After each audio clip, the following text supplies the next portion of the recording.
Assalamualaikum semua.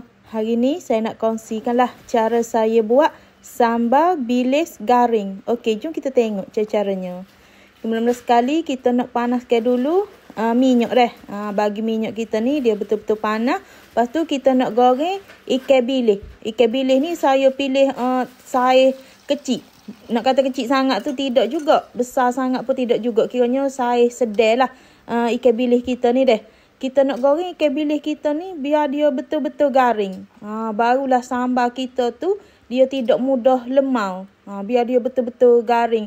Bila nak tahu ikan bilis kita ni dia garing, desire dia tu akan kata peleh lah.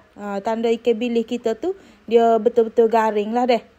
Ni nampak ke coklat teh tu. Tapi jangan sampai hangit. Kalau hangit pahit pula. Ni kita nak goreng pula kacang tanah.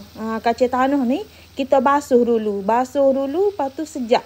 Terus bagi air kita basuh tu dia kering deh. Kalau tidak gak dia akan meletup lah kalau kita goreng sekali dengan air tu.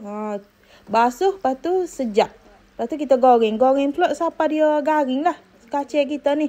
Ni nampak ni macam kita nak makan nasi lemak tu ke. Kita goreng lebih kurang tu lah. Kalau nak sangai tanpa minyak pun boleh juga.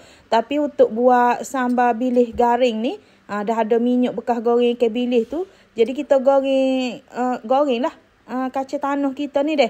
Ikut terpulang kepada kita. Kalau kita rasa nak makan kacang tanah banyak, letak lebih kacang tanah tu. Dia tak kisah pun resepi ni. Lepas tu ni kita ada bawang merah. Bawang merah ni dalam 5 biji gitulah.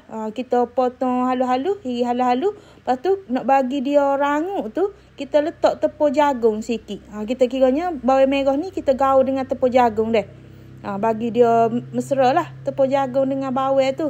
Siap dah kita gaul dengan tepung jagung tu, kita akan goreng dia deh. Goreng bekas minyak kita guna ikan bilis, bekas kita guna kacang, tak adilah. Guna minyak yang tu sahaja deh. Lepas tu kita nak goreng sampai dia betul-betul garing. Macam kata awak tak usah buat bawang goreng sendiri, boleh je beli bawang goreng ni deh. Tapi kalau nak sedap gak, buat sendirilah bawang goreng ni. Ni. Kalau kita buat sendiri memang puas hati. Tapi kena letak tepung jagung tak dibagi rangup macam kita beli di kedai lah bawang goreng kita ni.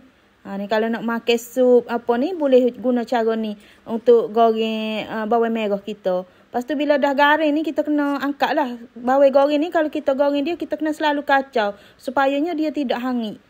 Ni kita nak buat bahan tumisan dia. Itu cili kering, lepas tu kita masuk ke air. Cili kering kita ni kita kisar sampai dia halus lagu tu lah untuk buat sambal bilis garing kita ni. Lepas tu kita tumis guna minyak yang sama sahaja deh. Kita nak tumis sampailah dia betul-betul pecah minyak. Kiranya ambil masa yang agak lama untuk bagi dia betul-betul pecah minyak. Nak bagi dia sambal kita ni dia kering. Sambil kita tunggu sambal kita ni dia pecah minyak, kita kena selalu kacau deh. Kita takut dia hangit pada bahagian bawah lah. Ni sambal kita bila kita kacau sampai dia pecah minyak, sampai dia kering, dia akan kelihatan lagu ni. Warna dia tu jadi kata warna gelap. Lepas tu kita letaklah bahan perasa kita nak letak. Kita letak gula. Gula tu saya letak dalam 2 sudu lebih lah. Sebab nak ada rasa sedikit manis. Lepas tu letak garam. Lepas tu kita letak juga chicken stock. Ni untuk bagi lagi sedap sambal kita ni. Ni sambal homemade kita buat sendiri. Jadi bahan-bahan tu terpulang kepada cita rasa kita. Kita nak letak bahan apa deh. Nak rasa manis letak gula lebih. Tapi kita buat sesedap rasa kita lah. Lepas tu kita kacau lagi biarkan dia sekejap bagi kata bahan perasa kita tu dia mesra dengan sambal kita. Ni kalau awak nampak macam minyak banyak ke, awak boleh je tuskan minyak dia tu. Ambil sambal sahaja. Macam nampak minyak banyak sangat ke. Ni kata sambal kita ni dah betul-betul masak. Lepas tu kita nak angkat. Lepas tu kita kena bagi sambal kita tu dia sejuk. Jangan kata panas tu terus nak gaul ke dalam kacang, ikan bilis, bawang goreng. Nanti sambal kita tu dia akan lemau lah. Biar dia bagi betul sejuk dulu. Barulah boleh kita masuk ke dalam bahan untuk kita gaul ni. Ni kita gaul lah bagi sebati. Sekarang ni banyak ke orang jual sambal bilis garing gini. Jadi kalau siapa dia tak usah beli tu nak buat sendiri, boleh buat sendiri dengan resepi yang ringkas yang mudah ni. Kalau nak makan bila-bila masa boleh je buka botol tu, boleh betul makan deh. Makan dengan telur dadar, dengan nasi lemak, macam-macam lah sedap deh. Bah gaul sebati tu kita masuk ke dalam bekas kedap udara. Lepas tu kalau nak lagi tahan lama, kena masuk dalam peti ais lah. Sebab kita buat ni tak ada bahan pengawet. Jadi kena letak dalam peti ais. Kalau biarkan di luar, dalam 4-5 hari dia akan berkulak. Jadi kena selamat letak dalam peti ais deh.